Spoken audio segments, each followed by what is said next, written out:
Canada. You're listening to the most electrifying show in media,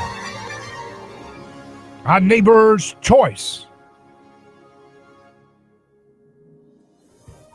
And I'm your host, your neighbor, David Gornoski. So glad to be with you once again across Radioland, podcast, and video stream, all headquartered at our website, aneighborschoice.com. That's aneighborschoice.com. That's our homepage for all of our articles, our content, our podcasts, our radio show, our film. We do it all. Multimedia content, all guided by challenging toxic groupthink, understanding history, understanding economics, understanding anthropology, understanding physics. We'll get into that later today with our Science and You show. My goodness, we're doing so much because there is so much to do and so little time to do it. And that's why we must persist in boldly going into directions that can help alleviate pain, help alleviate suffering. I was just listening to a podcast with Clint from Liberty Lockdown, who I recently went on his show. You may have seen that. If not, check it out. It was a lot of fun talking with him. And Dave Smith of Part of the Problem. And I know many of you enjoyed that program as well. And they were talking about how cancel culture and the corona religiosity, right, both stem from a hatred of risk. And how it's a shame, they were saying, that young people especially have really bought into both of these things in the hatred of risk, because it's young people that do the most risk taking. They're the ones that change the world. They're the ones that say, hey, look, it's gone this way before. It doesn't have to go this way in the future. And for a variety of reasons, as you get older and you accumulate things, you get told no too many times, right? Or you have baggage, or you have mistakes, or you have bad habits, or you have dropping testosterone. You know, these are different things that can affect people at different stages of their life. And whatever it is, or maybe you have kids or whatever it is, there's different things that come along in life and talk you out of that youthful desire to take risk. And that's why it's so important to encourage the young to pursue risk, not risk for the sake of risk, like the stupid YOLO, you only live once mentality. No. Good risk. Risk in the service of doing things that are excellent. I have framed it as such. It's safe mediocrity versus risky excellence. That's the question. That's the choice before us.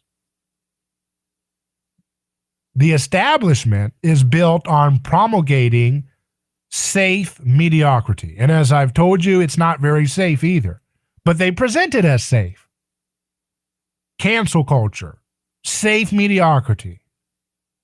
Don't say anything interesting. Don't say anything different. Don't do anything excellent. Just be an amorphous blob of undifferentiation. In gender, whatever it is. Just totally undifferentiation. That's the message of cancel culture. Jay Leno has to apologize because of jokes in the past. It's nothing. There is no humor. And where there is no humor, there is no life in a society. Safe mediocrity. That's the mantra of the young. And that is going to choke out the lifeblood of our society. But it's not too late to turn it around, right?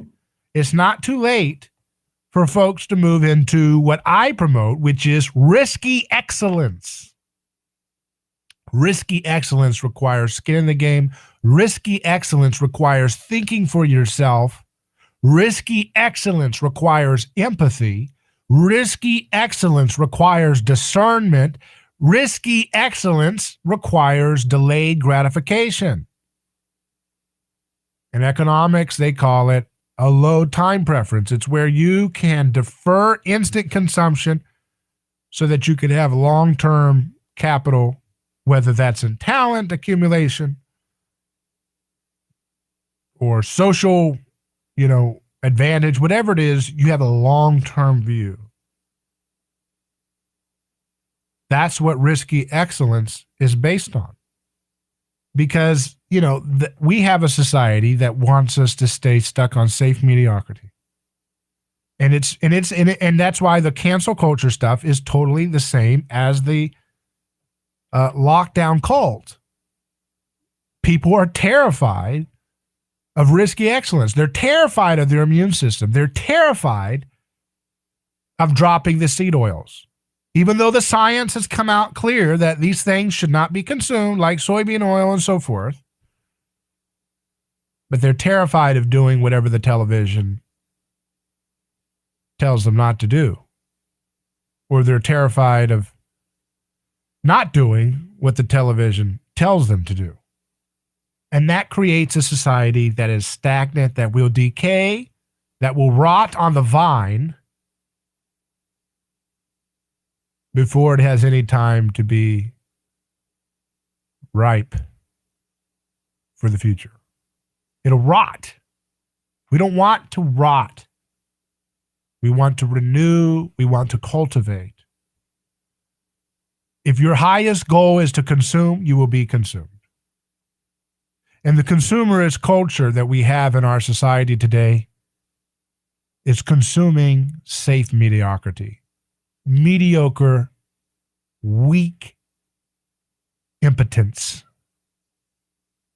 No sunshine, no fresh air, no courage, no beauty, no self-discipline. Just safe mayonnaise mediocrity. That's what the television party wants us to embrace. They've been selling it to us for decades and decades. We don't have to accept it. We don't have to consume that product. They want to turn everything we are into a consumer product. They want us to worship the clowns that they present to us as gods to emulate. They want us to be in debt. They want our mitochondria to be injured by seed oils so that we are constantly hungry for more and more sugar and carbohydrates. That makes us docile, weak, apathetic, complacent, miserable, depressed. You can't let that happen to you in your life. There are people right now who depend on you. They're looking at you to see what you'll do in this moment. People have faced more direct viciousness in the past than you have in this moment. People were put into gulags like Solzhenitsyn and others that people look to for inspiration. Bonhoeffer, right? And so it's up to you to be able to have the courage to become the excellent human being you were made to be. Because at the end of the day, that's the only thing that can change the world. You cannot control what other people do. You cannot control what other people think, but you can model a contagious example of risky excellence. There's nothing more risky than taking up your cross and following a true leader. There is nothing more risky than putting skin in the game. There is nothing more risky than sacrificing your right to hurt your neighbor rather than sacrifice your neighbor. The television party wants us to sacrifice our neighbor in all situations, blame them, scapegoat them, hate them, cancel them, shame them, anything to escape the haunting of the cross that has totally infected our society, and no other program in broadcast media except this one identifies the cancel culture as a phenomenon of trying to mitigate and cover our ears and plug up our hearts to the haunting of the cross. The cross haunts our society. It reminds us that we have been all recipients of a rigged society. And so cancel culture tries to quarantine the rigging of society into different identity politics narratives. But the one narrative they don't want to face is the narrative of the fallenness of all human beings, that mankind has a fallen nature that's universal, that draws us towards consuming for the sake of consumption rather than cultivating, that draws us towards sacrificing another rather than self-sacrificing fear of another. Everything you see in television is designed to manufacture safe mediocrity. You are born into a situation where you have a finite time on this earth, and you must use it to pursue risky excellence with the talents that you have. Not waste it, not squander those precious years you have. Don't let the television talk you out of partaking in the wonderful adventure of life that's been given to you. I know there are many people in your life that may tell you, don't pursue your dream, don't pursue your talent, don't say that thing that's too bold, that's too different.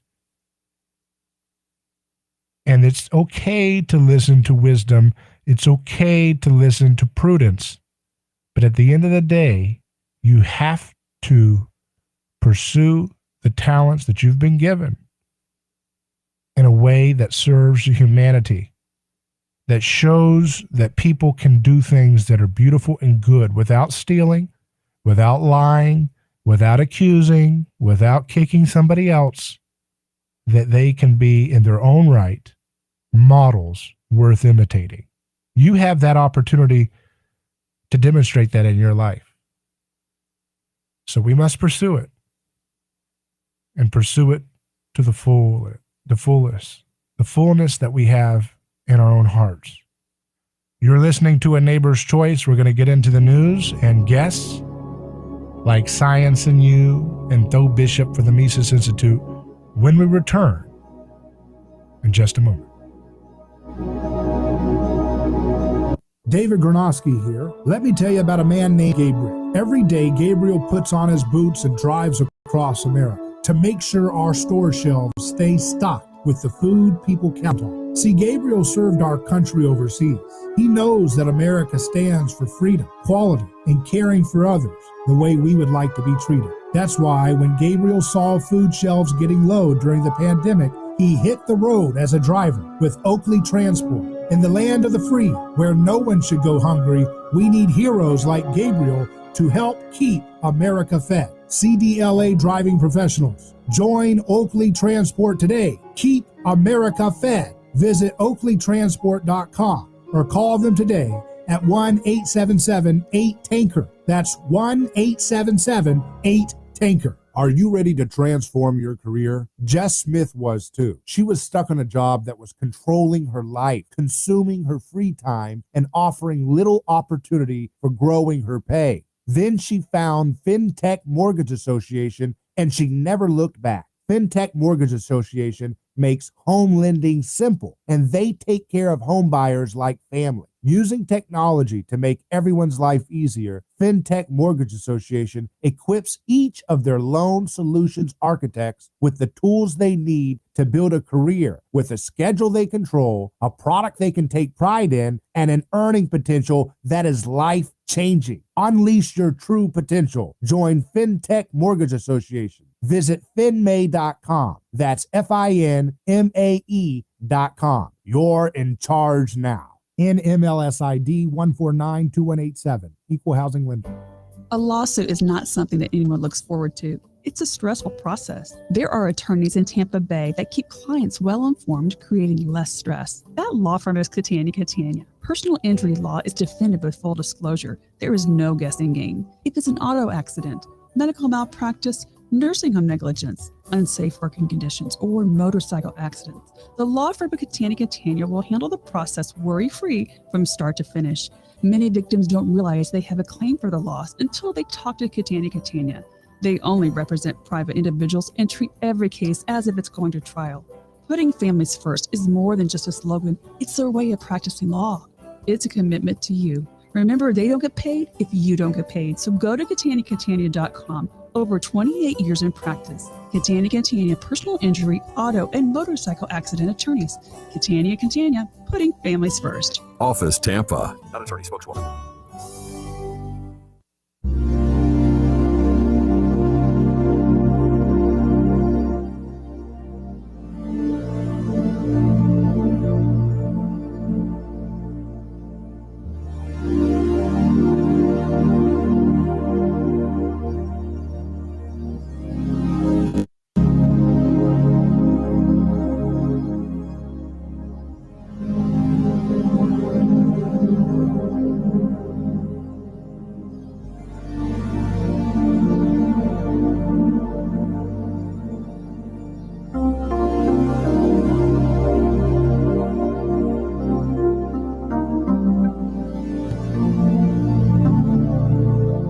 Opposite of risky excellence is government and its crony allies in nonprofits and corporations. They are the ones that get us to be addicted to mediocrity. No skin in the game, just blame. Blame, blame, blame, blame, blame. That's all they can do. Joe Biden did his first press conference the day after how many days? He mumbled, he bumbled, he fumbled, he rumbled. He had questions that were, handpicked. It was pre-selected. He blamed his predecessor, just like any politician does. Blame, blame, blame, and take credit for stuff you're not to get credit for. Lie, steal, cheat. And the more that government nanny state continues to run more aspects of our life, the more lying, cheating, stealing, accusing, blaming, and taking credit for stuff you didn't do becomes the norm of a society.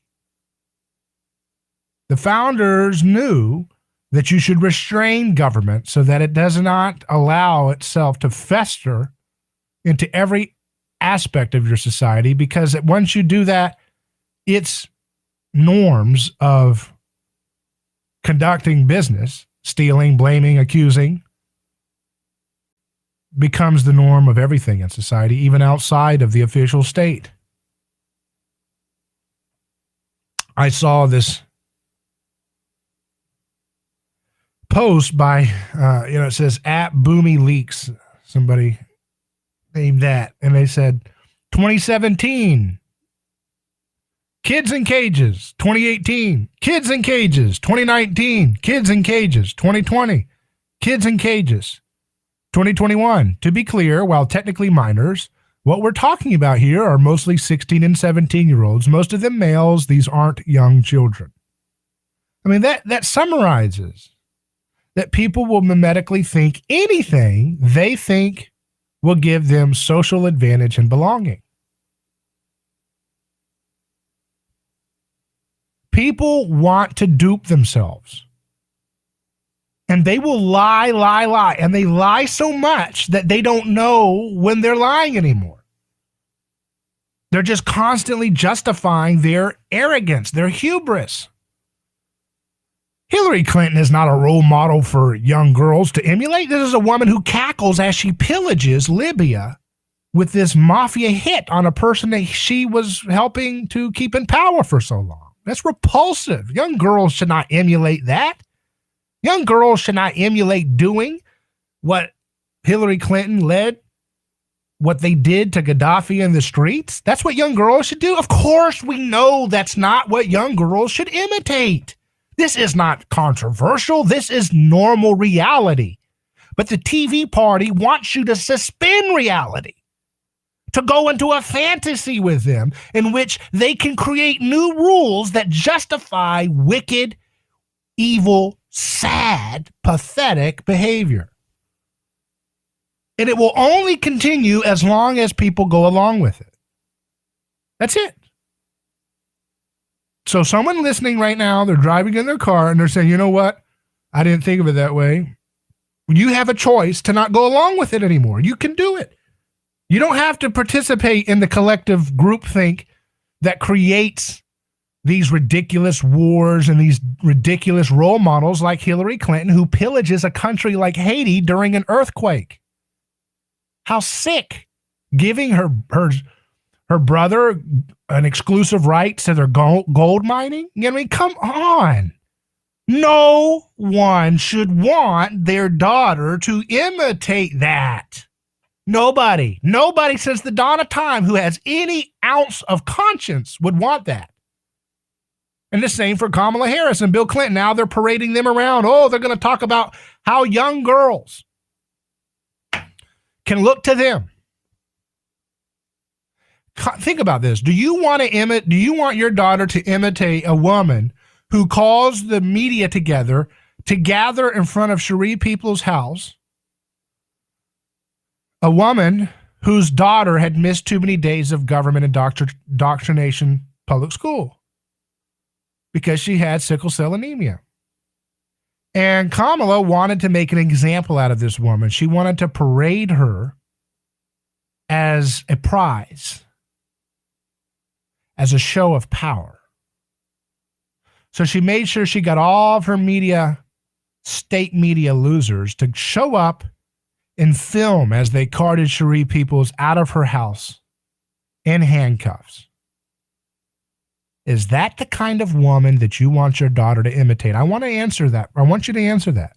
You can call in 727-587-1040. Do you want your daughter to imitate a woman who uses her position of power to arrest other women for their daughters missing too many days of school, and is so petty that she gets all the media to hang out in front of the house ahead of time to cart this woman off in humiliation? I don't care whether you're a liberal, a socialist, a progressive, a pescatarian, a librarian. I don't care what you are. If you are a person with a conscience, there's no way in hell you want your daughter to emulate that kind of a woman. So why is it this man in radio talking to you right now makes a statement like this that's so clear, but why is it that so much of the media thinks that they want to tell you every day to emulate this woman? Every music star, every movie star, every television star tells you you must emulate this woman who is so callous that she has people with the cameras to take photos. Can you imagine what it feels like to be Cherie Peoples with your hands tied behind your back, pressed against your back, and the humiliation of people taking your photographs like this? That's the woman you're supposed to emulate. The person who puts that together, Kamala Harris, we know the TV party is a liar. Back in a moment.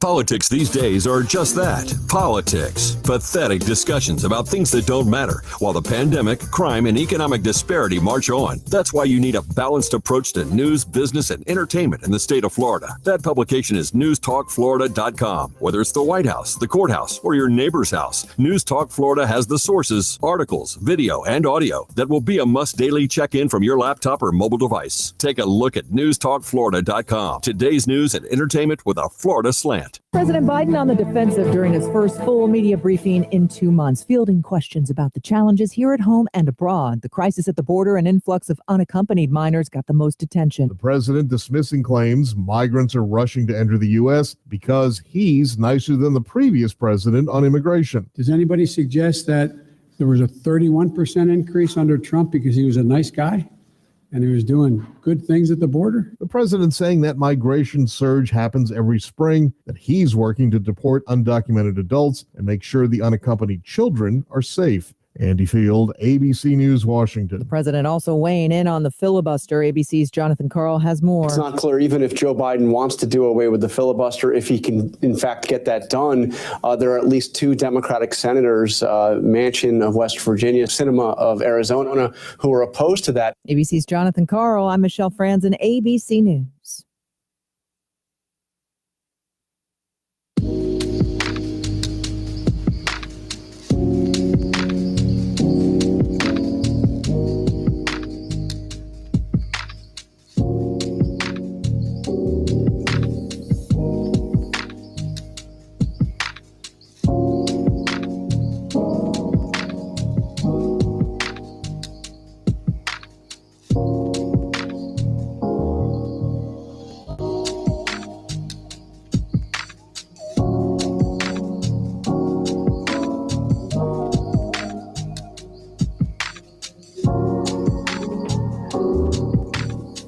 Did you see the story that the Miami Heat, they want to have a little vaccine only category? You get to sit closer to the stage or the basketball games.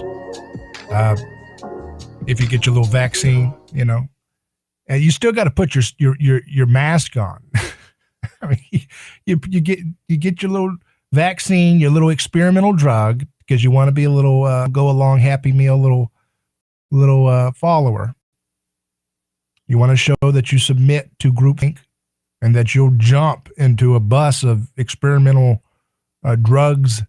If the state tells you to do it, you'll do it in a heartbeat. And you still don't get to have your mask down. I mean, goodness gracious. These people, I tell you what, the state runs a tough bargain on their dogmatic religious little followers, don't they? They don't give those guys a break. You'd think that they'd make it a little easier to be a little fervent fundamentalist, but I think that's how they play hard to get with their followers, right? They don't have, you know what I mean? They're like, hey, you get your vaccine and you get to sit closer, but you still put that stupid mask on until you're eating your poof of nachos. Then you can eat your poof of nacho, take the mask down, put a poof of nacho in your mouth with omega-6 linoleic acid, which is associated with all the comorbidities that will kill you in and of themselves or cause your corona situation to be potentially bad. You pop in a Corona Poofa nacho, you put that mask up, boy, and these people do it with glee. They run a hard game on these people. The state plays hard to get on their little fundamentalist followers, you see? They make them, hey, they got to work for it. They're like, no, I'm not going to make you get to have your mask off, you doofus. I own your mind that badly. That's how they think. We own you that badly, boy. We're going to make you put your stupid little mask on as you watch your overpriced game tickets. A little closer to the court. That's just to make it look attractive for the people who haven't got the little vaccine yet. Oh, look, that guy's a little closer. He gets to eat his poof of nacho 2 feet closer than me. Oh, I got to get that experimental drug too. Yeah. That's how dumb these people in government bureaucracy. Hey, it works to a certain extent. I mean, it's not dumb. It's kind of, that's how dumb they think we are, right? Okay. They're like, hey, how do we get people to emulate them? We just give them get your poof of nachos, your comorbidity nachos, right? Your soybean oil nachos, and you get 2 feet closer to the.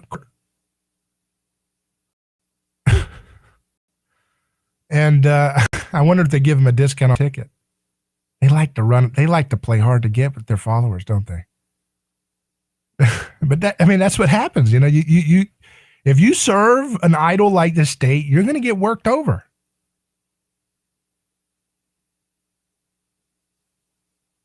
The commenter online says, Dave Smith is awesome, risky excellence, perfect mantra. I love this. Another says, amen, David, preach it, brother.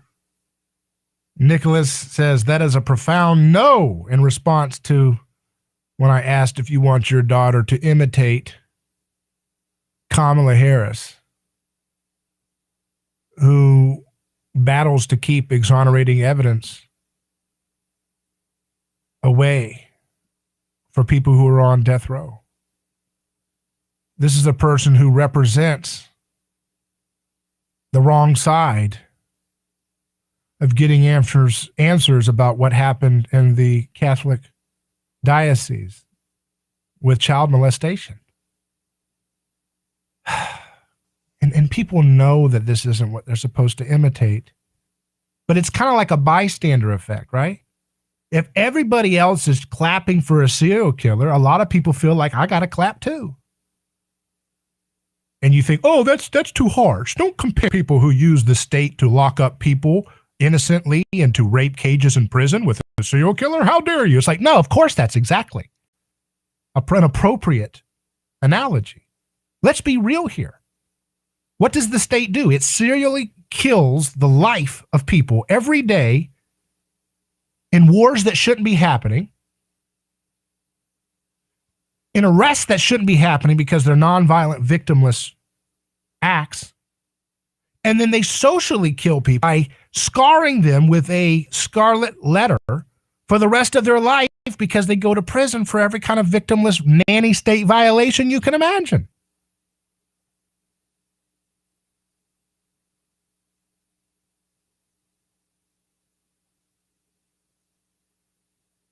The commenter says, democracy pits spenders versus savers. Problem is spenders outnumber savers by a lot.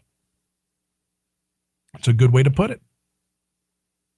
But of course, to save is to be probably a supremacist or something, right? If you save money, is that, I mean, these people are so racist the way they talk about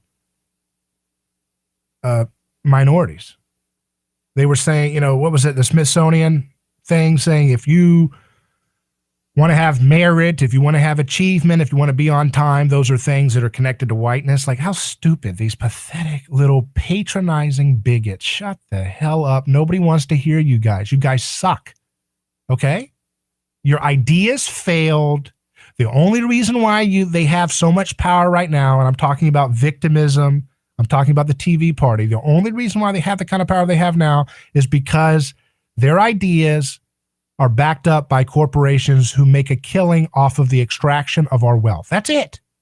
Without the corporatists that make money off of the regulations and the wars and the bailouts, their stupid, failed Foucault ideas would have no standing in our society. That's it. They are pumped up by the inertia of companies that have made money bombing people of color. That's the people who sponsor this stupid, idiotic distraction called critical theory. I studied it when I was there. I took the classes. I got the t-shirt.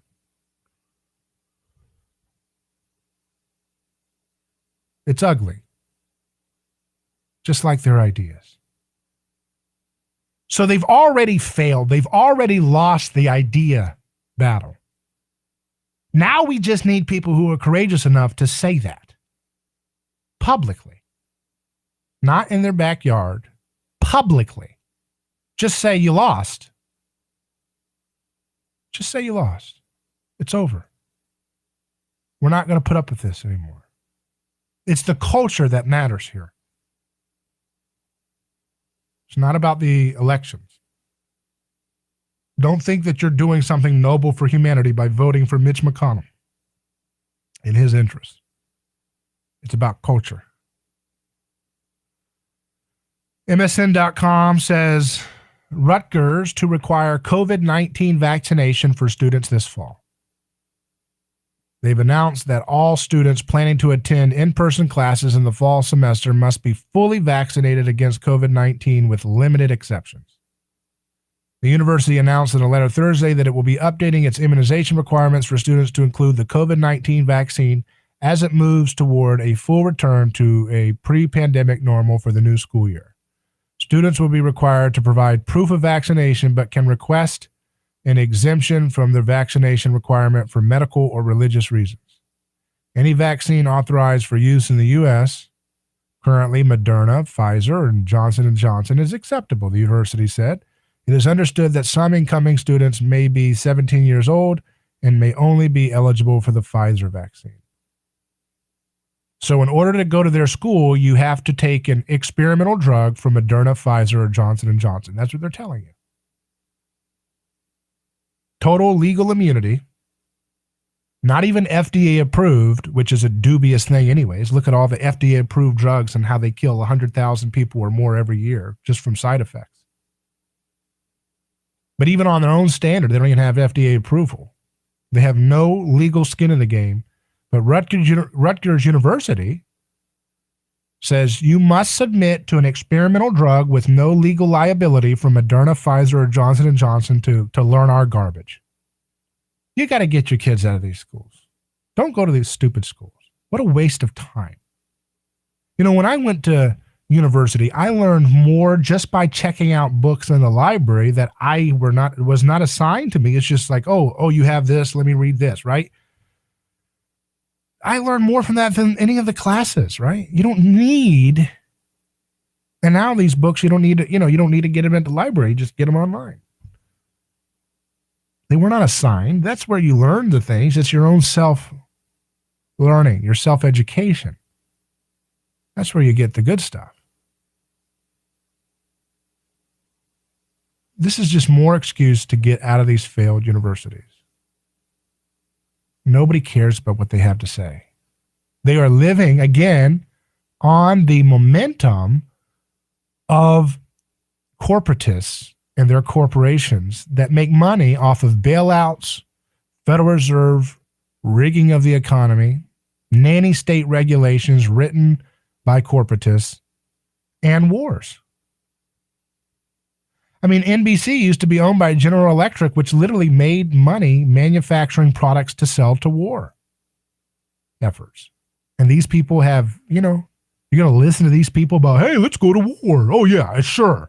Let's go to war because you're going to make money. So you take a photograph, you stir stuff up, you create propaganda, and then you take advantage of people who want to be patriotic, they want to serve their country, and they get sold a bill of goods, and General Electric makes a paycheck. And then General Electric says, hey, we'll tell you how to be moral. You won't tell us anything. I don't care who NBC is owned by now. It's the same hive mind of failed ideology.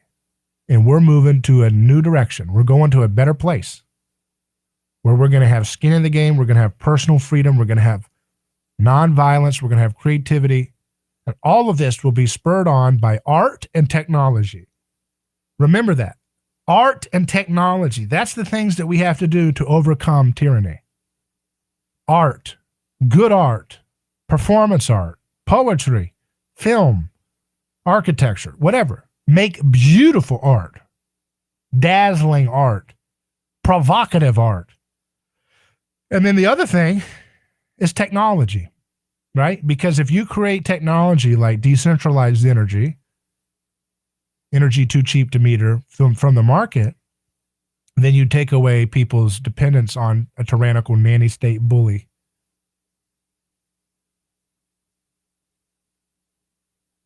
And that goes for other things like, transportation innovation, illness, diseases that need to be cured.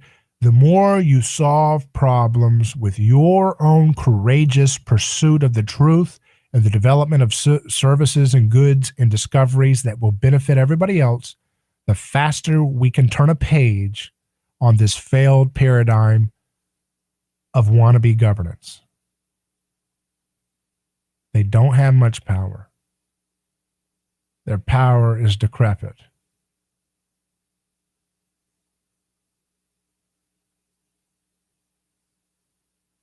JustTheNews.com says, Republicans see Dem drive to rig system, secure one-party rule despite promises of bipartisanship. The Republicans are describing the Democratic Party's agenda as an attempt to, in effect, lock in one-party rule in the U.S. government, a far cry from President Joe Biden's promise of a new spirit of bipartisanship in Washington. Democratic leaders in the 117th Congress have Washington, D.C. statehood, federal election reform, Puerto Rican statehood, a path to U.S. citizenship for illegal immigrants, and more on their agenda. I mean, you think about the gall of these people wanting to have D.C. have a statehood. I mean, everything that D.C. does lives off the back of everybody else. So they want to add insult to injury? I mean, it's such a preposterous notion. Everybody in D.C. practically works for the government. So they're benefiting off of the expansion of government, which takes place no matter who's in power. These budgets are always growing for every agency, and all the corporations that get the handouts from these agencies, they grow, grow, grow. It's the most lucrative, wealthy area in America. But that's not enough, is it? They need to have Congress people and senators so that they can continue to solidify the looting and extraction of wealth from our labor across the country and the world. These people don't stop. This is not for the people. This is for the establishment. If D.C. becomes a state, that's a win for the giant banks, the giant corporations, the war machine, the surveillance machine, the prison industrial complex, everybody who benefits from the massive expansion of government that continues under both parties. Federal election reform. That means normalizing the banana republic tactics that were employed in 2020. Puerto Rican statehood, again, an attempt to solidify the same thing the D.C. thing is trying to do. A path to U.S. citizenship for illegal immigrants. What's that for? They're trying to bribe people with extraction of loot from other folks so that they can expand a permanent control over everything in society, in government.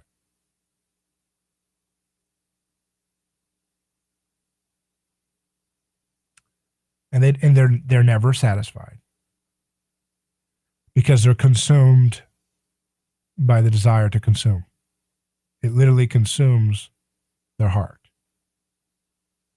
It's like drinking salt water from the ocean to cure your thirst. It just doesn't do it. You know, it just doesn't do it.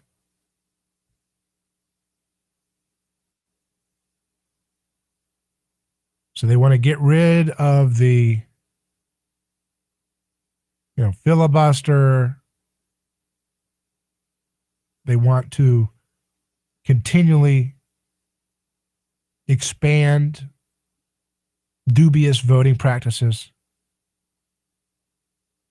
because power corrupts, and absolute power corrupts absolutely. And they like affecting your labor because they think they're better than you. They get you and your neighbors to hate each other over your gender and your skin color while they laugh all the way to the bank. They get to take, half of your year? Every year you work like cattle is what they think of you. They want you to work every year, half of the year, just to give their friends and their fat cats in bureaucracy and corporations a nice, massive paycheck and pensions and vacation and a cush job. I know there's wonderful people. There's beautiful, amazing people in government bureaucracy. It's a paradox. But fundamentally, the folks that are never content with the budgets they have, they always want to expand it. They always want to expand power. They always want to control, grow government. They just want to live off of other people's labor. That you're like an aphid for ants, right? The ant comes over and stimulates the aphid and gets that substance produced by the aphid, and what is it, some kind of sugar globule? Who knows about aphids? Tell me. Some kind of a sugar globule. They stimulate the aphid, they get that little globule, and they go running off to the queen. That's DC. We'll take a break and return live on A Neighbor's Choice. I'm David Gronowski. You can call in at 727-587-1040. That's 727-587-1040. Or drop us a comment on YouTube and we'll get to it in due time. Back in just a moment.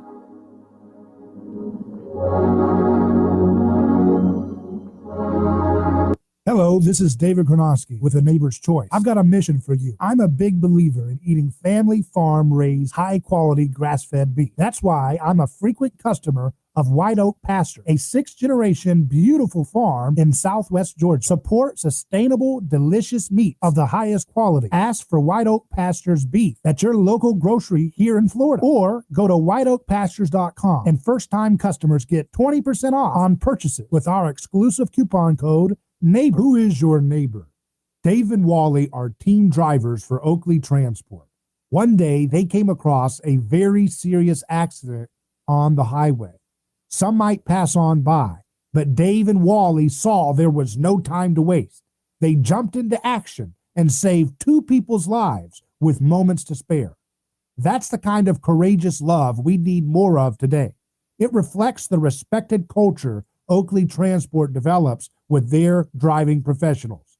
CDLA licensed drivers. Join Oakley Transport today for a rewarding career. Visit oakleytransport.com.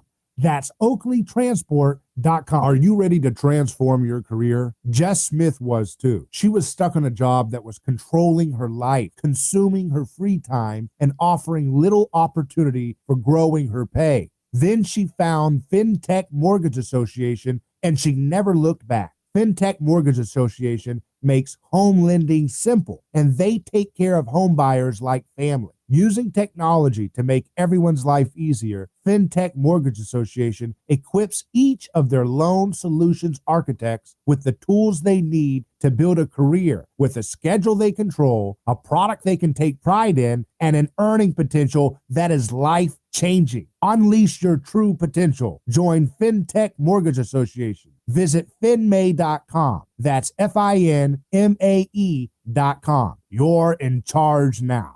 NMLS ID 1492187. Equal housing lender.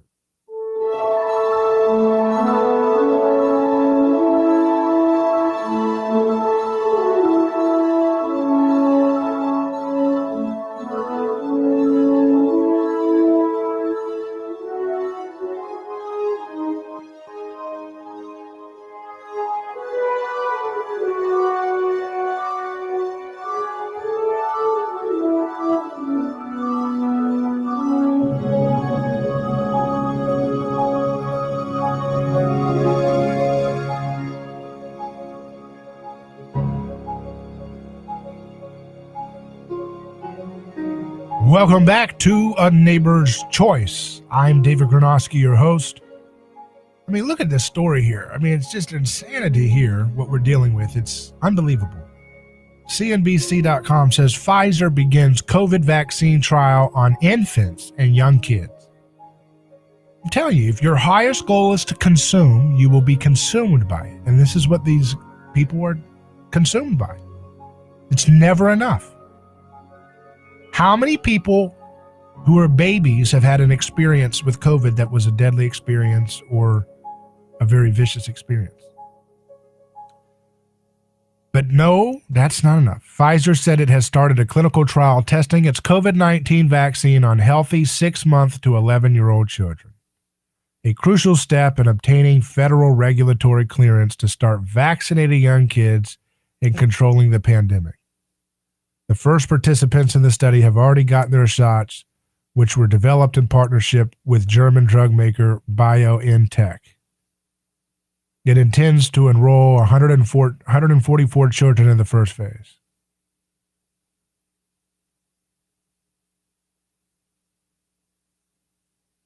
So they don't want to stop. So you're getting kids vaccinated,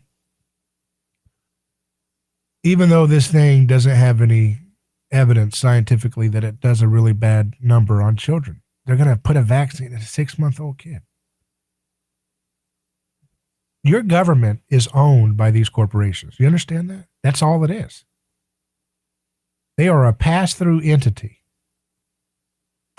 And so the socialist people, corporate socialists, they say, oh, we got to get corporations under control. No. You have to get the mechanism of preemptive violence, which is what the state uses to serve these corporations. You have to get that reined in. And the corporations will wither on the vine. You see?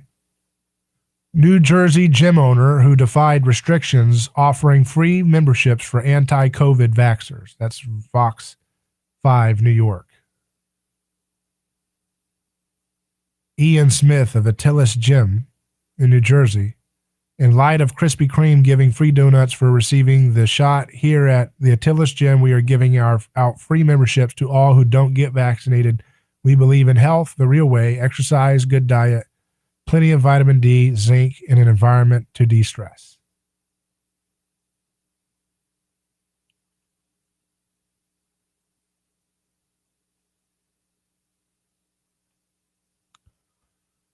So, I mean, that's what, the media doesn't like that, right? That's against their religion.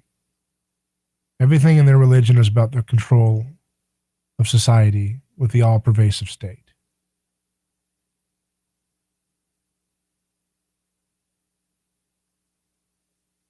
PJ Media talks in the headline, read the shocking Pentagon training materials targeting conservatives in the military. I think PJ Media used to be one of those, they still may be one of those outlets that promoted massive military spending and perpetual war machine stuff. And now look what happens. Look what the machine is now. But the article says, if you are in the military and during this politicized training, be assured the materials are imaginary bunk. It is part of a radicalized political agenda to undermine the basic principles of the nation. Equality before law regardless of race, and treating people impartially in tribunals or day-to-day affairs. This politicization is aimed at your ability to be promoted unless you toe the line, but you already knew that. It is designed to create a more politicized military culture where adherence to prevailing political ideology is more important than performance. It is a sort of rotten behavior that permeated other militaries in other ages.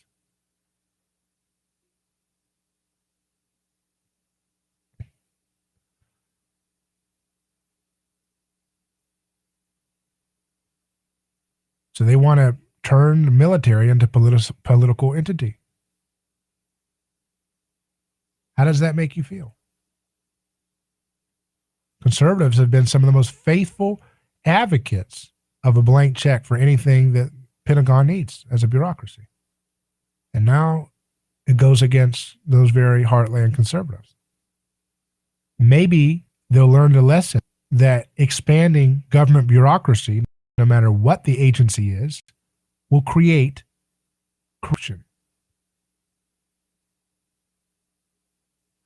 Politico.com says the Secret Service inserted itself into case of Hunter Biden's gun. The bizarre incident involved a trash can, a man searching for recyclables, and eventually federal law enforcement.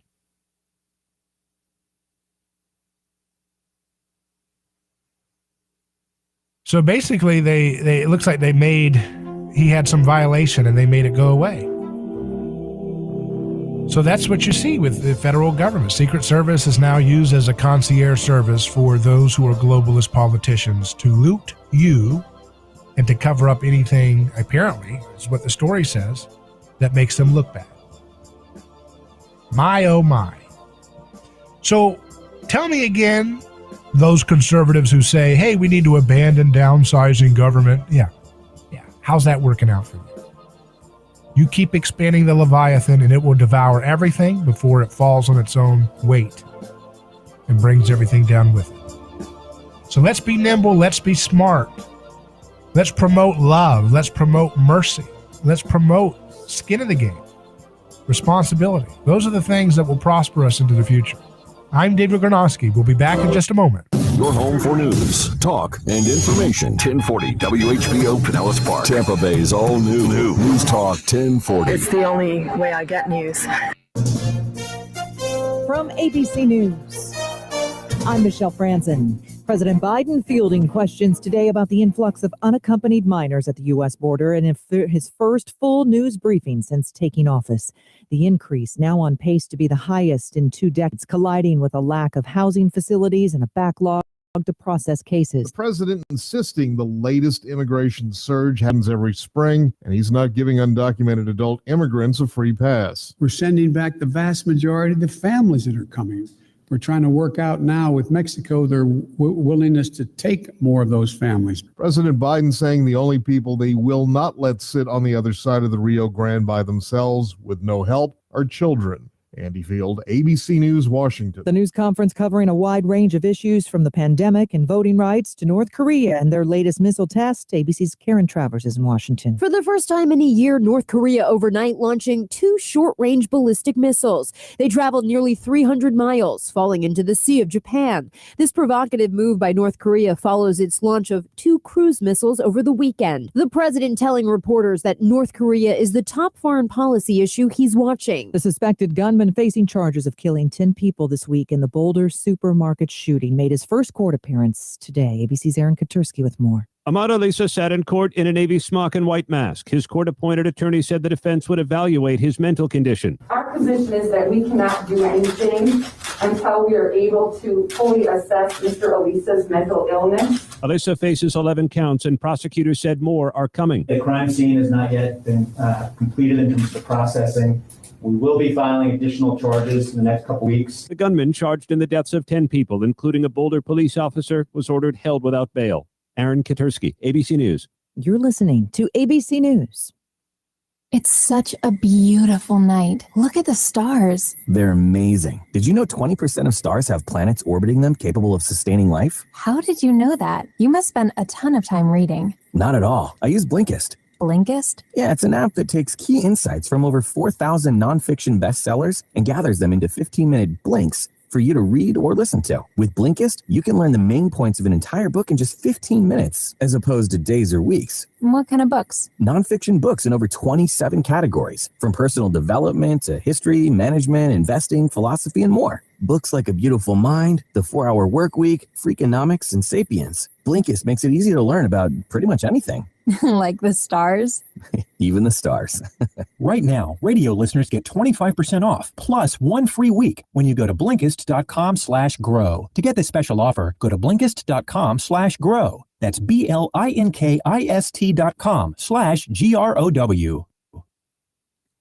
Tornado watches in effect across parts of the South. We're tracking a major severe weather outbreak tonight across the South. We have a tornado watch under a particularly dangerous situation, which means we could be seeing long track violent tornadoes for parts of Mississippi. That includes Jackson, Mississippi, Tupelo, Columbus, Meridian, all the way across Alabama, including Huntsville, Birmingham, down through parts of South and southwestern Alabama into parts of central and southern Tennessee. ABC News meteorologist Melissa Griffin. A rally in Austin, Texas today in support of the George Floyd Act, legislation to prohibit racial discrimination and to force transparency at all levels of law enforcement. Debbie Bush's nephew, Marquise Jones, was fatally shot in 2014 by San Antonio police during a traffic stop. This officer who killed my nephew was involved in another murder 3 months prior to killing Marquise. And he also had several assault cases, was suspended, but the union fought and brought him back. Bush says her nephew was gunned down before he had a chance to comply. The torch relay for the postponed Tokyo Olympics now underway. The 121-day journey across Japan starting today in Fukushima. Festivities closed to the public, all because of COVID concern. Opening ceremony scheduled now for the Olympics, July 23rd. This is AB News. Trust is the fabric that holds our country together. It's imprinted in our hearts. Americans trust Valor Gold Group for the very same reason. Expert assistance with gold and precious metal IRAs, and the personal service customized to your investment needs. Turn precious metals into an easy IRA, and for a limited time, enjoy no setup fees and free coins with qualified purchases. When you invest with Valor Gold Group, call 800-218-6997. That's 800-218-6997. ValorGold.com. Michelle Franzen, ABC News. Hello, this is David Kronosky with A Neighbor's Choice. I've got a mission for you. I'm a big believer in eating family farm-raised, high-quality grass-fed beef. That's why I'm a frequent customer of White Oak Pasture, a 6th-generation beautiful farm in southwest Georgia. Support sustainable, delicious meat of the highest quality. Ask for White Oak Pasture's beef at your local grocery here in Florida, or go to whiteoakpastures.com, and first-time customers get 20% off on purchases with our exclusive coupon code NEIGHBOR. Feeling lonely? You don't need to. There are friends in your community looking to be part of your life. Where are they? At your local church, of course. It's time to start getting back together for support, love, and friendship. There's no better place to do that than at your church. Make a plan this Sunday to be at one of the area's welcoming churches. You'll not regret it. The welcoming committee is there every Sunday. See you soon.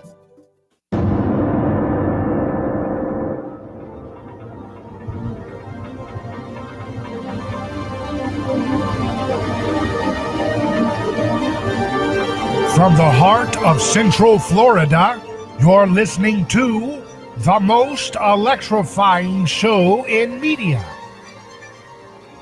A Neighbor's Choice.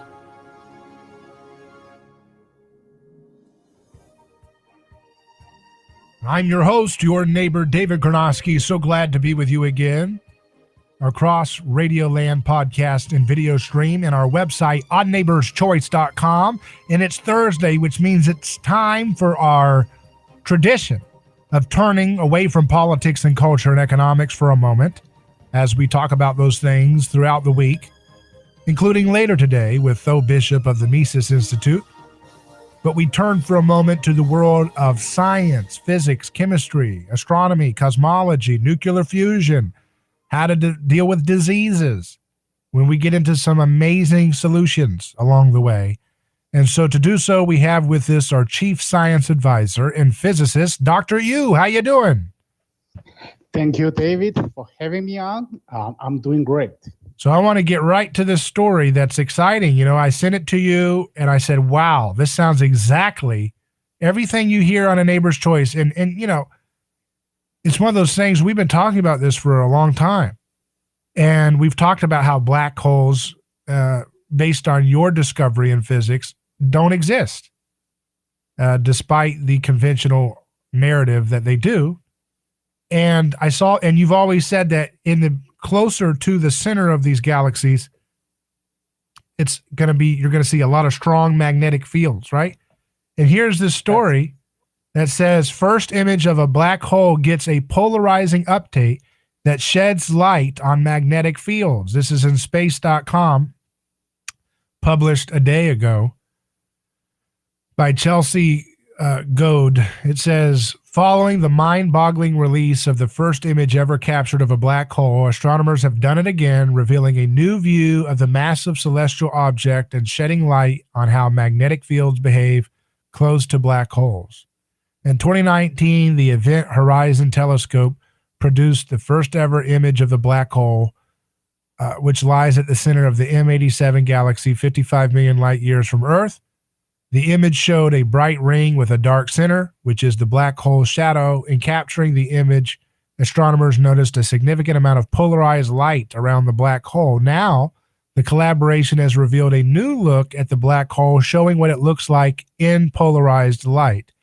Polarized light waves have a different orientation and brightness compared with unpolarized light. And just like how light is polarized when it passes through some sunglasses, light is polarized when it's emitted in magnetized and hot areas of space. As polarization is a signature of magnetic fields, this image makes it clear the black hole's ring is magnetized. The polarized view tells us that the emission in the ring is most certainly produced by magnetic fields that are located very close to the event horizon. This is the first time that astronomers have been able to measure polarization so close to the edge of a black hole. Not only is this new view of this black hole spectacular to look at, but the image is revealing new information about the powerful radio jets shooting from M87. In the first images, we showed intensity only, they said. Now we add polarization information on the top of that original image. The new polarized images mark important steps towards learning more about the gas near the black hole and, in turn, how black holes grow and launch jets. They went on to say. So what do you think of this, Dr. Yu? This is exactly what you've been describing would be found, right? That's correct. The reason we're talking about that there exists a black hole is because gravitational force, observable gravitational force, is too weak. Just not enough to hold the galaxies together or cluster galaxies together. So that's why we said we're missing mass, right? So where did the mass go? Now what they say, they find that the so-called, whenever we find a black hole, we find there's a magnetic field. Now the question is, if we're missing gravity, we thought gravity is too weak, but we find the magnetic fields. That means exists a magnetic force. Whenever you have a magnetic force, now the strength of holding things together is 10 to the 36 powers higher than gravity. You know what? If we have a magnetic field, we don't need a singularity point as a black hole to generate enormous gravity anymore, because the magnetic field has enough strength to overcome any type of gravitational force, because it is 10 to the 36 powers high. That means a billions higher than gravity force. So this is another confirmation. The so-called black hole is actually a huge magnetic field, and with the magnetic field exists, so we have enough force, magnetic force holding galaxies, cluster galaxies together. So we do not missing gravity. We have high enough force to hold them together. So when you look at that story, I mean, has the conventional view for black holes and galaxy research been that they should find highly magnetic polarized fields around the black hole, the so-called black hole, or has that been a conventional assumption on the standard view of this? Oh, do you know? The standard consumption. Assumption. They use gravitational, Newtonian gravitational, or Einstein, those general relativity. Use those kind of equation, basically is equivalent, general relativity equivalent to classical Newtonian calculation. So based on that one, they said we need a black hole because everything observed mass were not bigger enough to generate such strong gravity to hold them together. So that's the standard theory. Because we cannot find enough mass, generate enough gravity, so we think it must have something exist, inoperable, invisible. So that's why I call it black, right?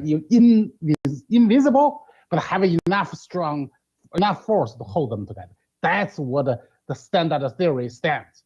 But this observation say, oh my goodness, the black hole, we so-called black hole, have a strong, not only have a magnetic field, and it has such a strong magnetic field. So that's where there's a polarizing film come up. Polarizing film where display lights would have shadows, would have a bright spot and also shadows, because light will in particular polarizing plane. So then you observe from different direction, you will see some bright side and the dark side. So that's what they think they observed. They said, oh my goodness, we saw polarized light, which means have a stronger magnetic field than we previously thought. And that confirmation, our black hole is basically due to magnetic force, isn't to holding them together. So not gravitation. Why don't, when they discover that polarized magnetic field near the so-called black hole, why don't they consider your theory that it's actually magnetic force binding the galaxies together, not gravity?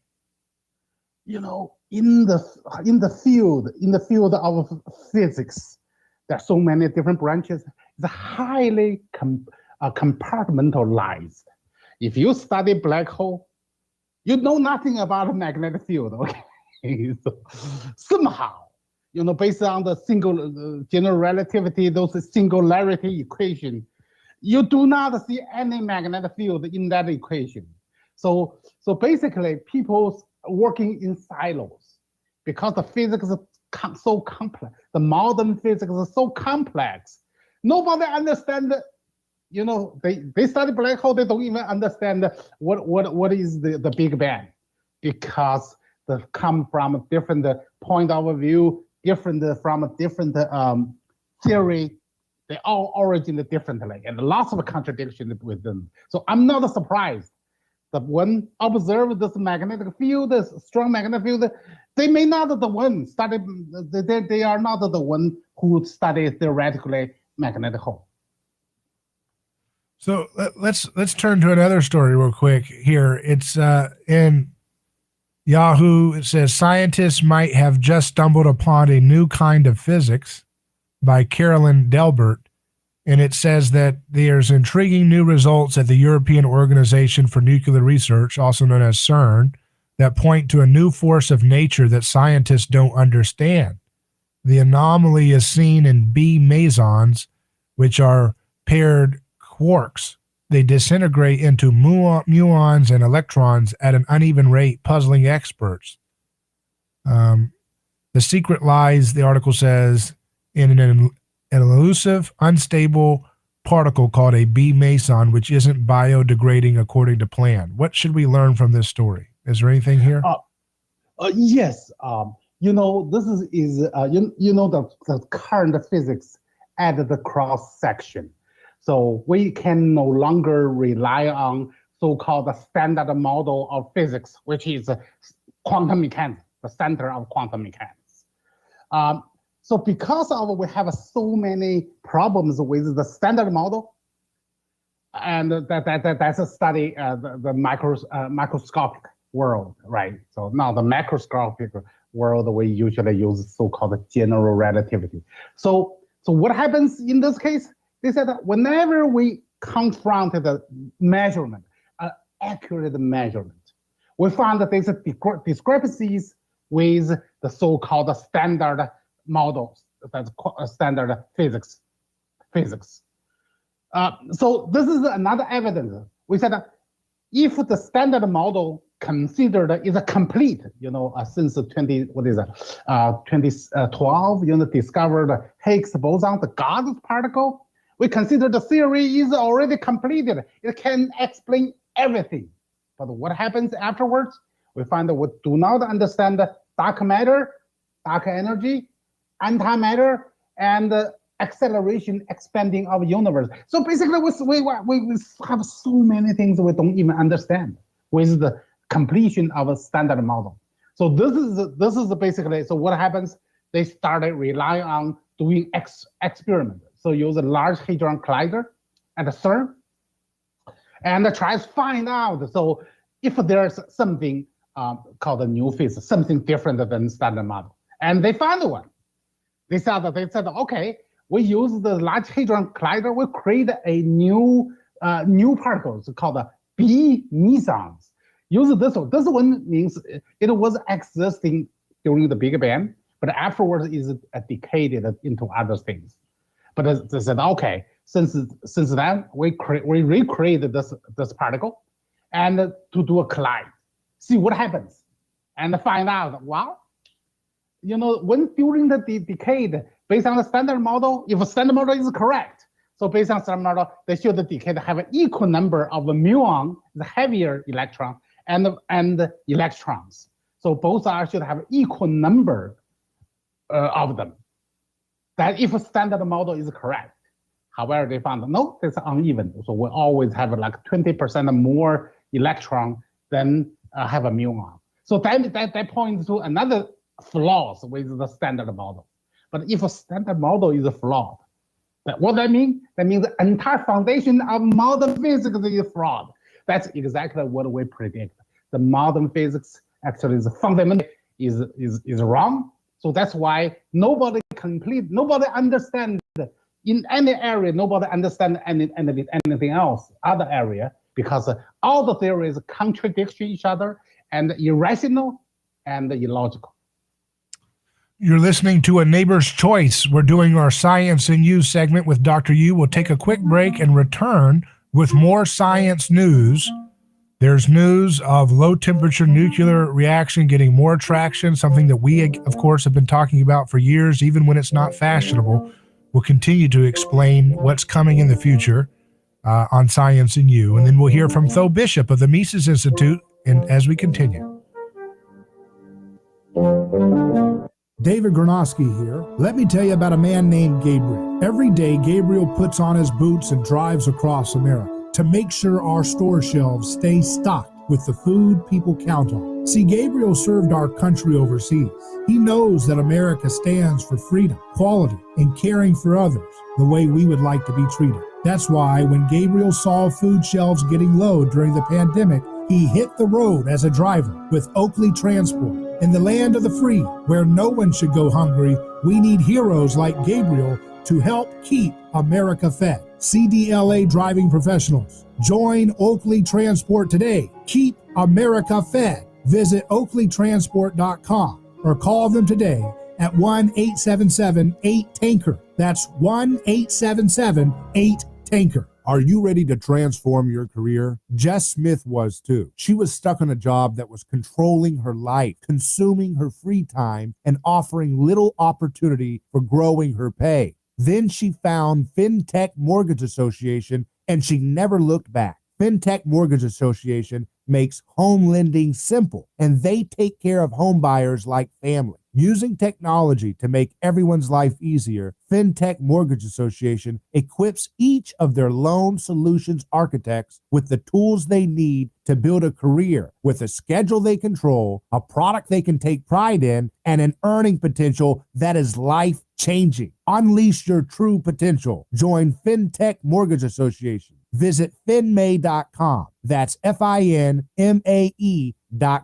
You're in charge now. NMLS ID 1492187, Equal Housing Lender. A lawsuit is not something that anyone looks forward to. It's a stressful process. There are attorneys in Tampa Bay that keep clients well informed, creating less stress. That law firm is Catania Catania. Personal injury law is defended with full disclosure. There is no guessing game. If it's an auto accident, medical malpractice, nursing home negligence, unsafe working conditions, or motorcycle accidents, the law firm of Catania Catania will handle the process worry-free from start to finish. Many victims don't realize they have a claim for the loss until they talk to Catania Catania. They only represent private individuals and treat every case as if it's going to trial. Putting families first is more than just a slogan. It's their way of practicing law. It's a commitment to you. Remember, they don't get paid if you don't get paid. So go to CataniaCatania.com. Over 28 years in practice. Catania Catania personal injury, auto, and motorcycle accident attorneys. Catania Catania, putting families first. Office Tampa. Not attorney spokeswoman.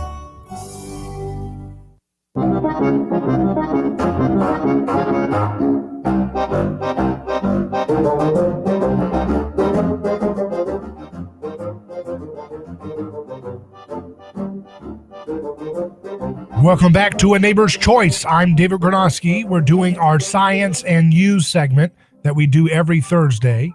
That's where we look at science news with Dr. Yu, our physicist, chief science advisor. So, Dr. Yu, let's continue here while we have this time with you. Here's another story in the Telegraph. It says, key to how universe works may have been discovered. And it's talking about, this is, I guess, a story kind of, is this related to the other story, or what can we learn from this? Yes, is actually talking about the same experiment, same test, same phenomena. But if you think about it, this point to a new physics and probably find a different way of the universe works. So is it true? Does this give us a key into how the universe actually works? Good question. Actually, that's not true. Number one, this test observation, I assuming that's true. Okay. So what they observed generated the particles. Muon is a heavier version of electron, may not in the even numbers, may not in the, may not in the equal numbers. Okay. I have no problem. because whenever you do, nuclear reaction, there's highly, collide impact, right? You could not have like a perfect impact center to center. Of course, you will generate a different type of particles, and when they decay, may have uneven number. I'm not questioning that one. I think the observation is correct.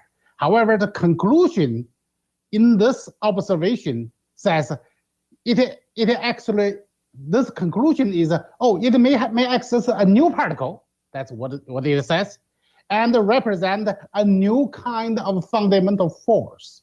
So they're looking for another type of force and a new particle. That's a wrong direction. So my interpretation, all those particles are made by charged smaller particles.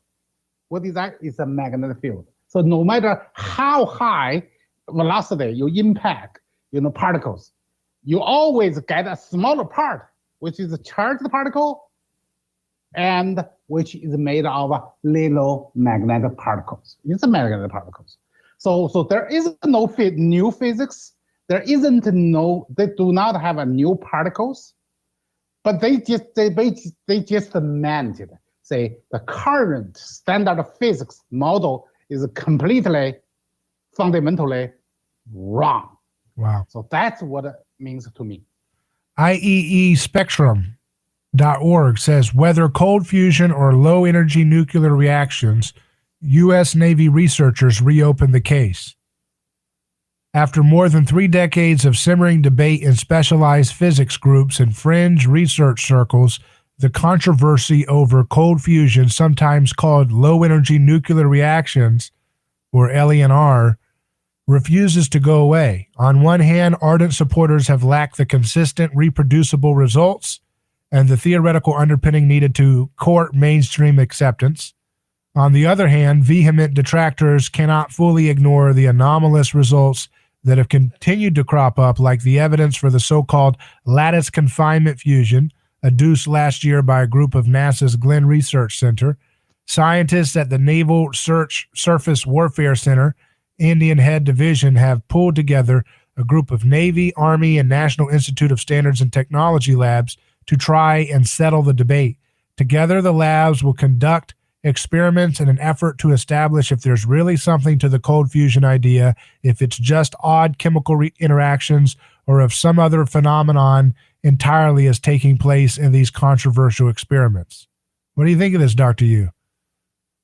Well, I think now we are backing in the right direction, back to the reality. Because the reason we said cold fusion does not exist is purely based on the existing outdated theory, physics theory.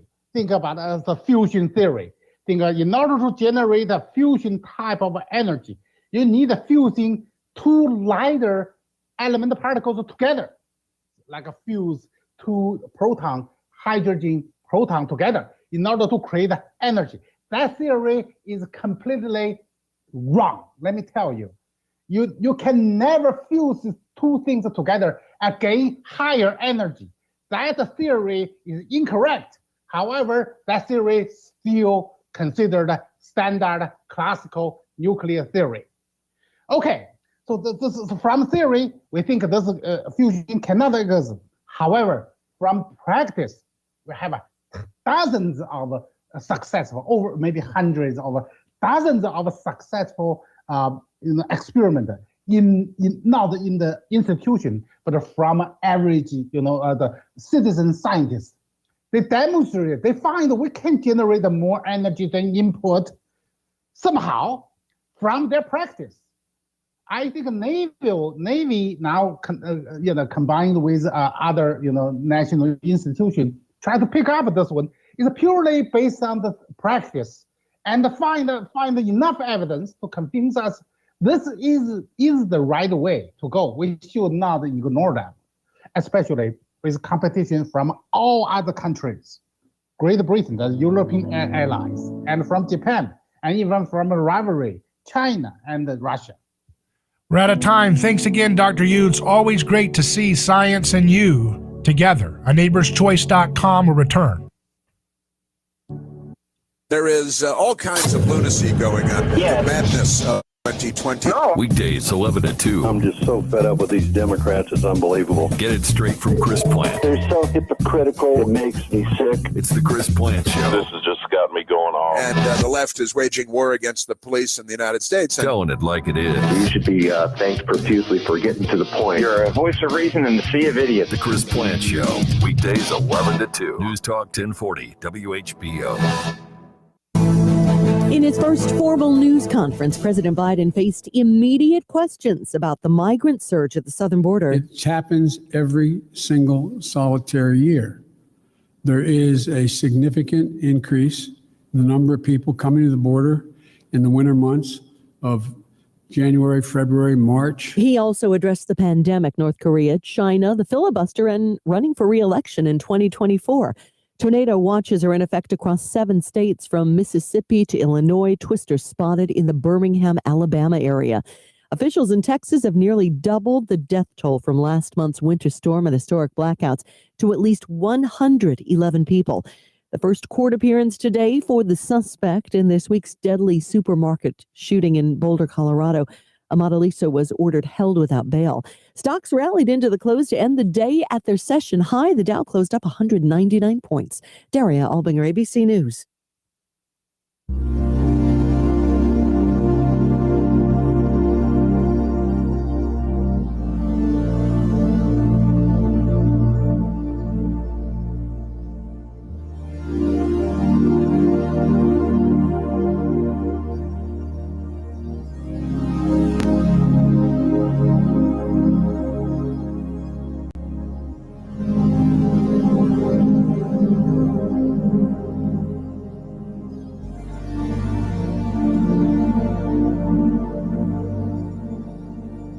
Neighbor's Choice returns live. I'm your host, David Kornowski. We're broadcasting on radio, podcast, video stream, and our website on neighborschoice.com. And now we're joined by Tho Bishop of the Mises Institute. How you doing, Tho? Doing well, David. Always glad to join you. Yeah, it's great having you on. And want to get your take here on the return of Joe Biden. You know, this is his first time doing a press conference. I didn't get to see it, but I heard people's reaction, and I saw a clip where he was trailing off again. What was your take? What can people learn if they haven't heard it yet? What happened? Well, again, if the idea of putting Biden out there in front of the press corps was to strengthen people's resolve and to dismiss any concerns about his mental faculties. I don't think that performance today is going to do anything to change anyone's opinion one way or another. Again, it's always interesting is just following his eyes and in any sort of public demonstration out there. And again, so I would, ultimately right now is that if you're a believer in the Biden administration, it has little to do with Biden himself and everything to do with the infrastructure around him. And I think that goes to a lot of the concerns that were raised during the campaign, where people were trying to act as if Joe Biden was going to be some sort of return to some sort of 90s nostalgia of what a centrist Democratic Party is.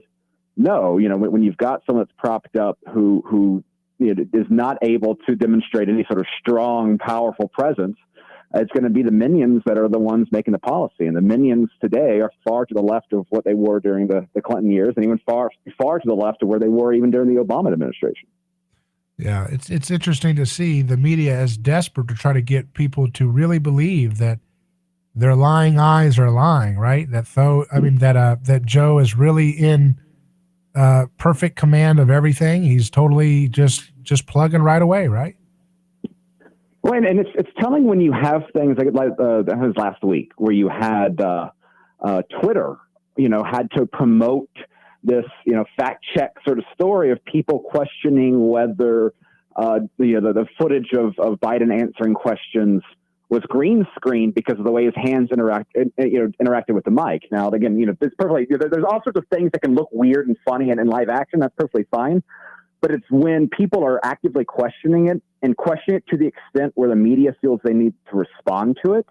I think that all shows there's a lot of a lot of the skepticism of what's going on in D.C. right now is not simply disagreements of policy, but it goes to questions of legitimacy.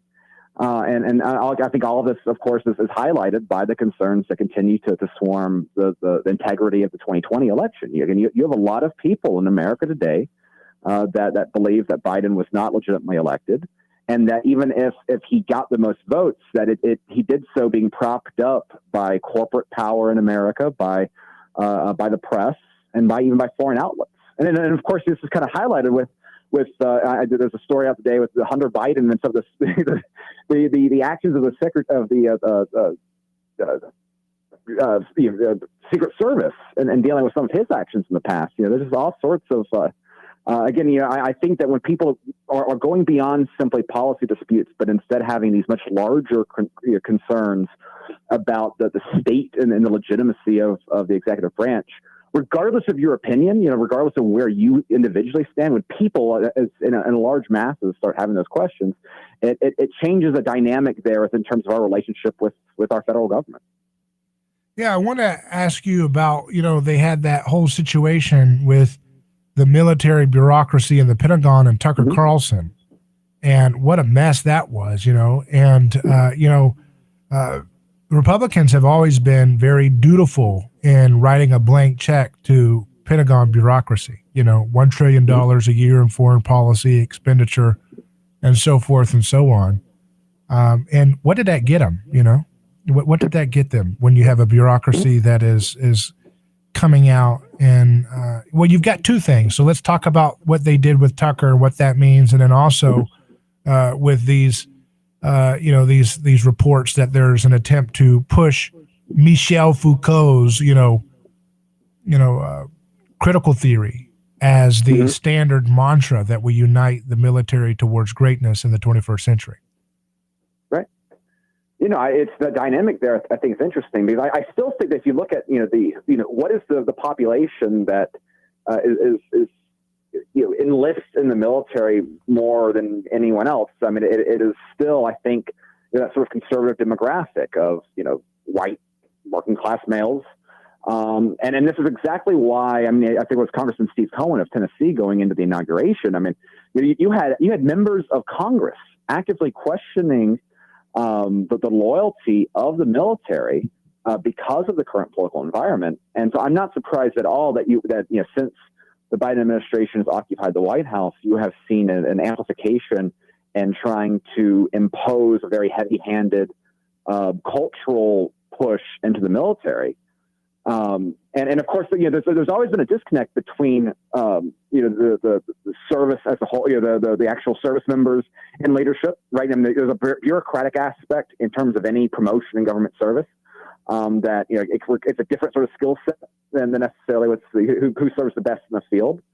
And again, when you start seeing, and of course, social media just adds a level of transparency in all this, right? The culture of respond and react, of clicks and things like that.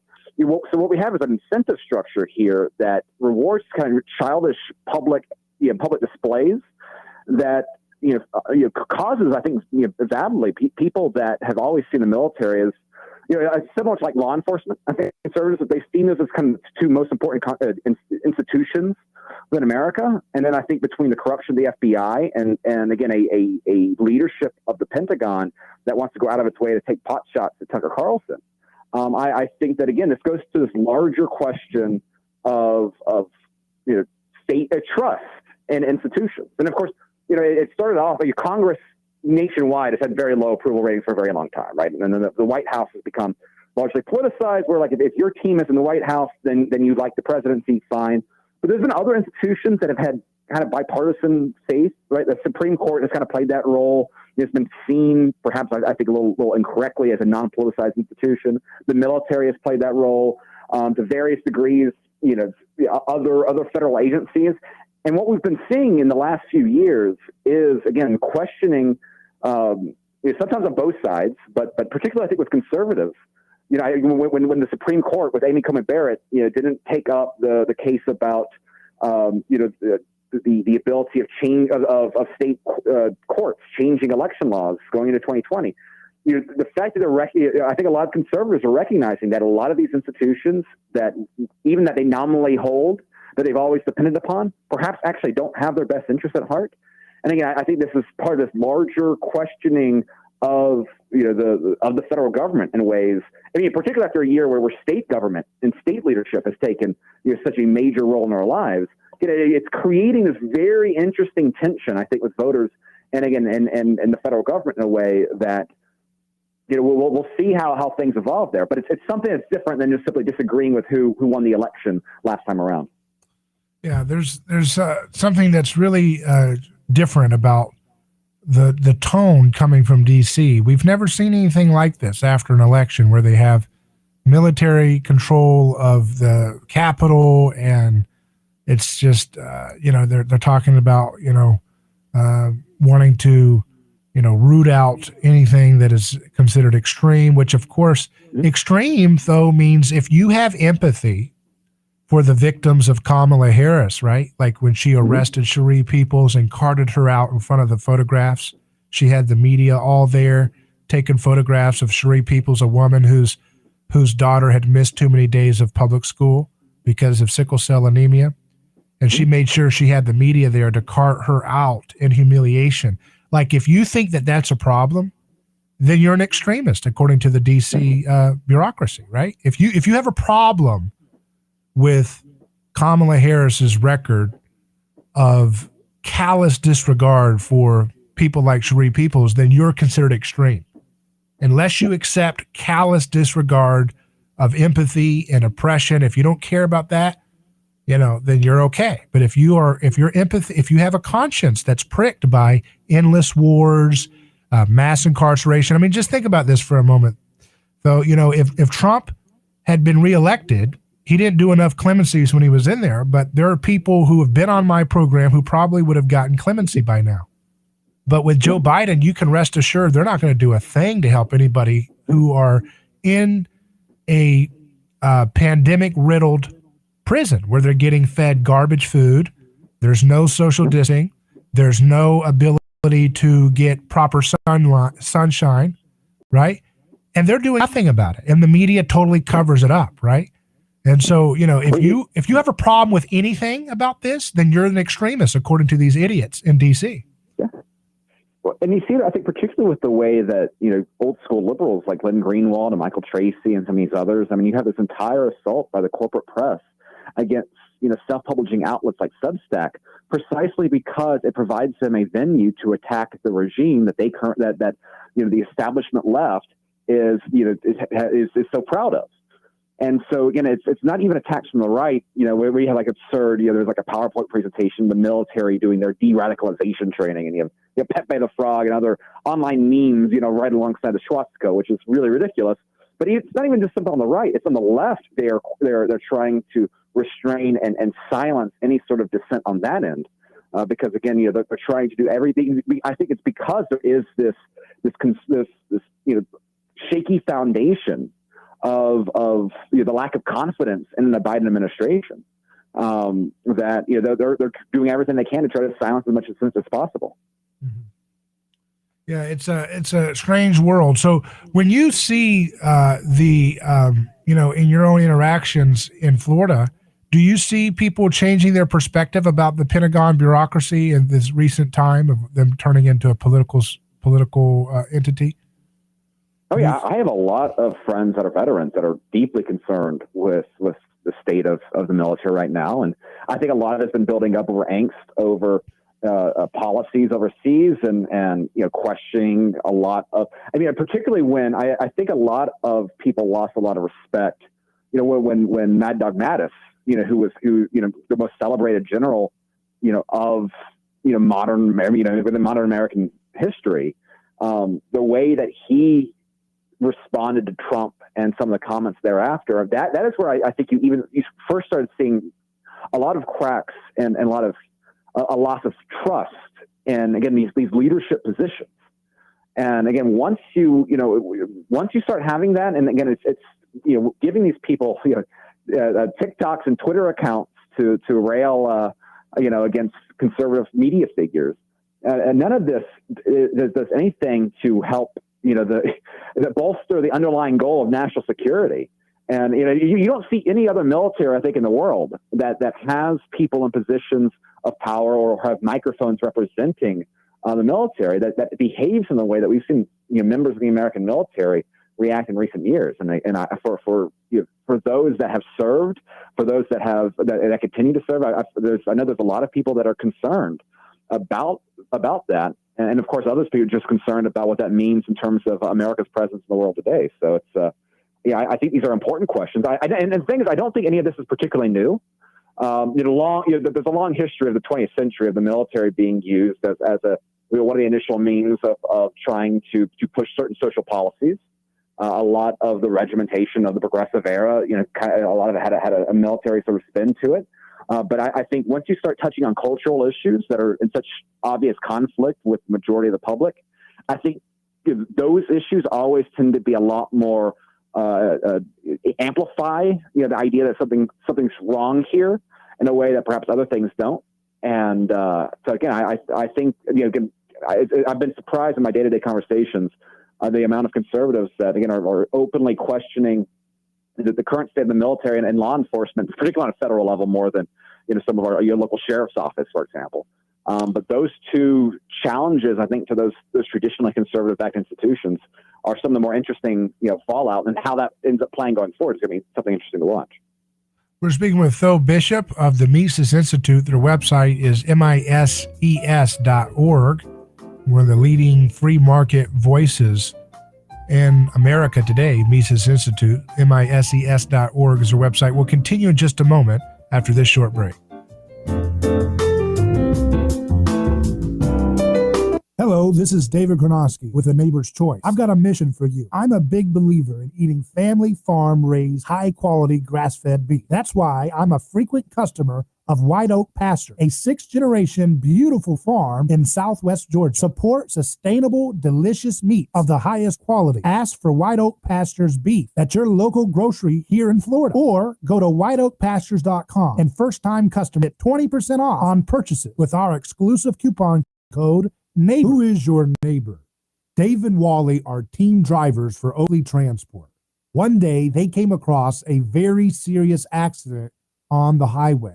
Some might pass on by, but Dave and Wally saw there was no time to waste. They jumped into action and saved 2 people's lives with moments to spare. That's the kind of courageous love we need more of today. It reflects the respected culture Oakley Transport develops with their driving professionals. CDLA licensed drivers. Join Oakley Transport today for a rewarding career. Visit oakleytransport.com. That's oakleytransport.com. A lawsuit is not something that anyone looks forward to. It's a stressful process. There are attorneys in Tampa Bay that keep clients well informed, creating less stress. That law firm is Catania. Personal injury law is defended with full disclosure. There is no guessing game. If it's an auto accident, medical malpractice, nursing home negligence, unsafe working conditions, or motorcycle accidents, the law firm of Catania will handle the process worry-free from start to finish. Many victims don't realize they have a claim for the loss until they talk to Catania. They only represent private individuals and treat every case as if it's going to trial. Putting families first is more than just a slogan. It's their way of practicing law. It's a commitment to you. Remember, they don't get paid if you don't get paid. So go to Catania.com. Over 28 years in practice. Catania, personal injury, auto, and motorcycle accident attorneys. Catania, putting families first. Office Tampa. Not attorney spokeswoman.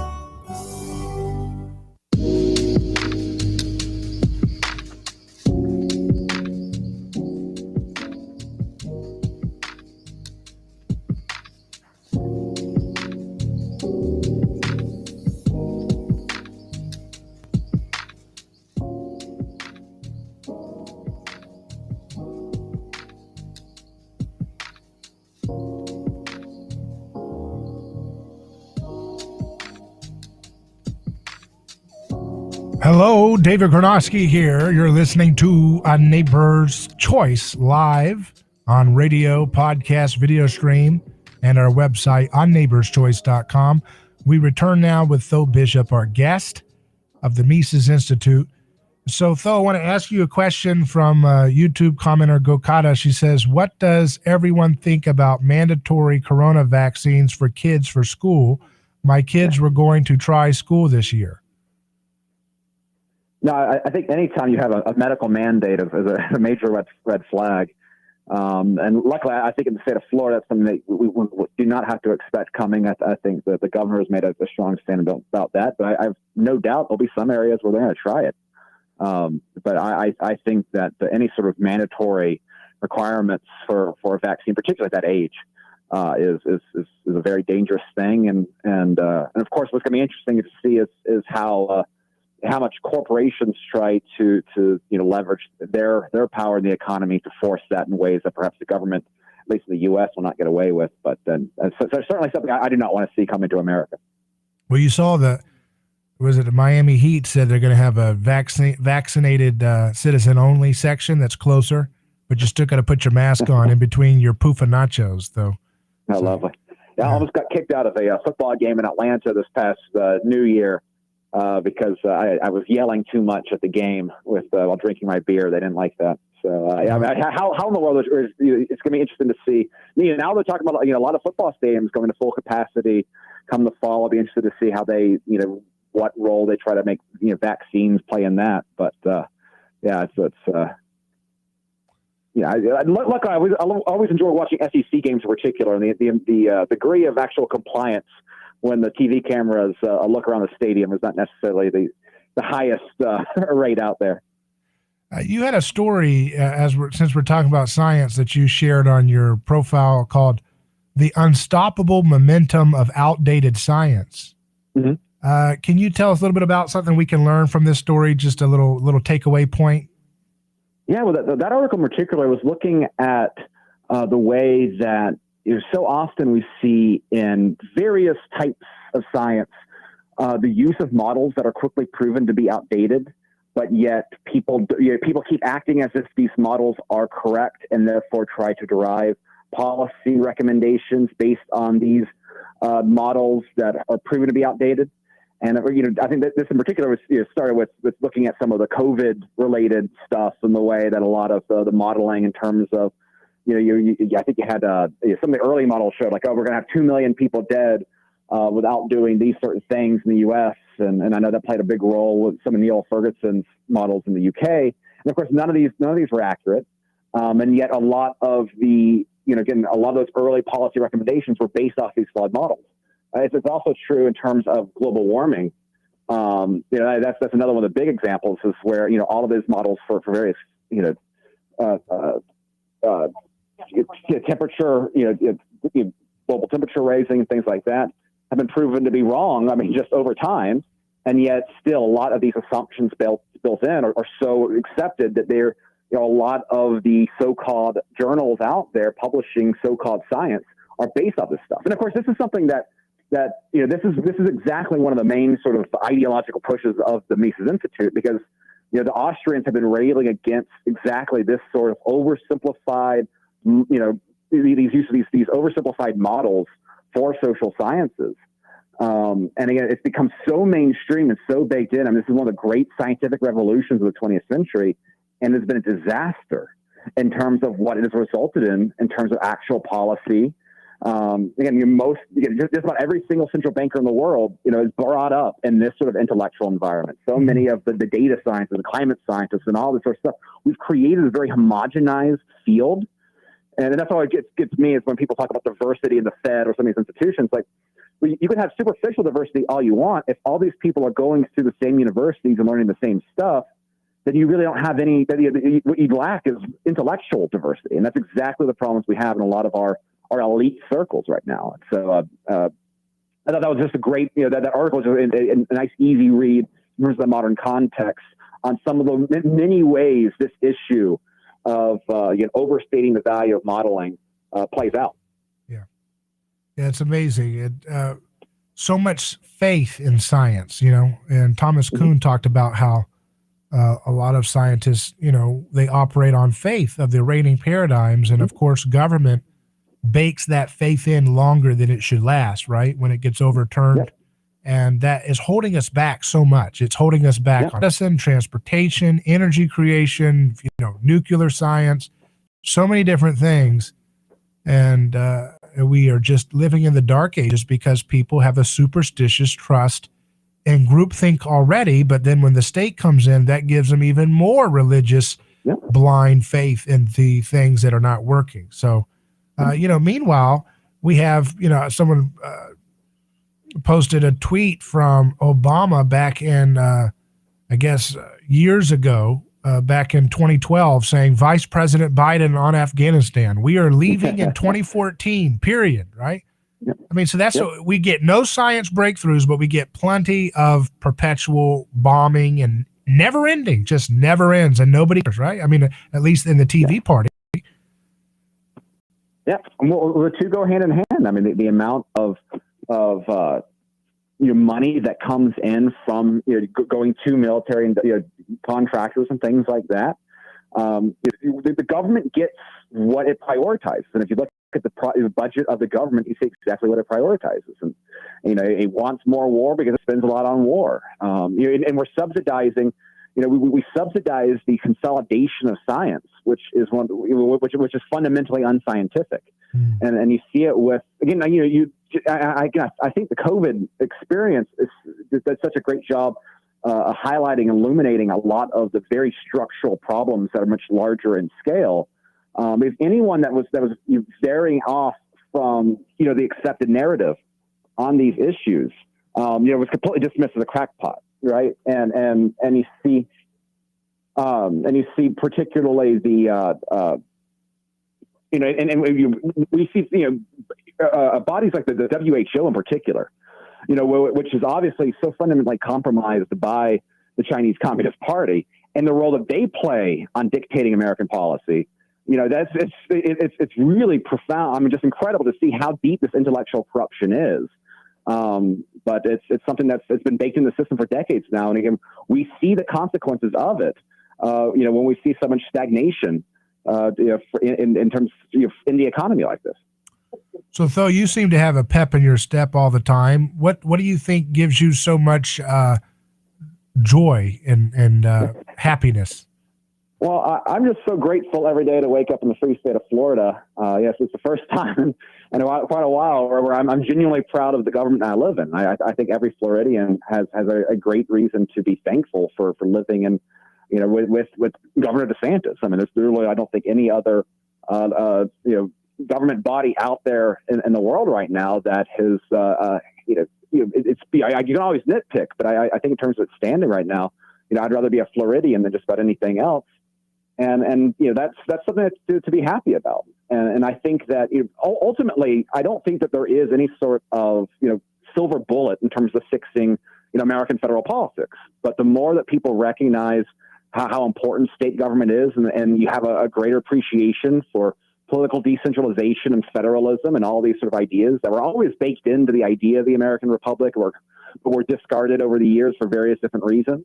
I think more people waking up to those benefits, that's going to have, I think, pay a lot more. Hopefully, I mean, there's nothing guaranteed, but hopefully that leaves the opportunity to creating a better world in the future. And that's the goal, right? We want to try to leave a world better for the next generation. And I think that we have a better position now, in spite of a lot of hurdles and a lot of Joe Biden press conferences and the like.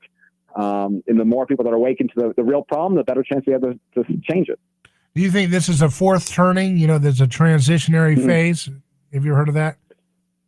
Yeah, I've heard that phrase and a few others, and I definitely think that I'm always I don't want to make kind of grand proclamations, things like that. I do think in terms of American politics, we're seeing a changeover in political systems, and I think that the monetary side of things and Bitcoin and things like that. I think that if there is going to be that sort of larger global shift into a more decentralized system, I think money and finance could be on the front lines of that. And again, the more that you see people like Elon Musk and some of these other giants, understand the importance of depoliticized money, which is all Bitcoin and gold and, et cetera, really are, the better off we, that might end up being exactly a driver to lead to that fourth turning.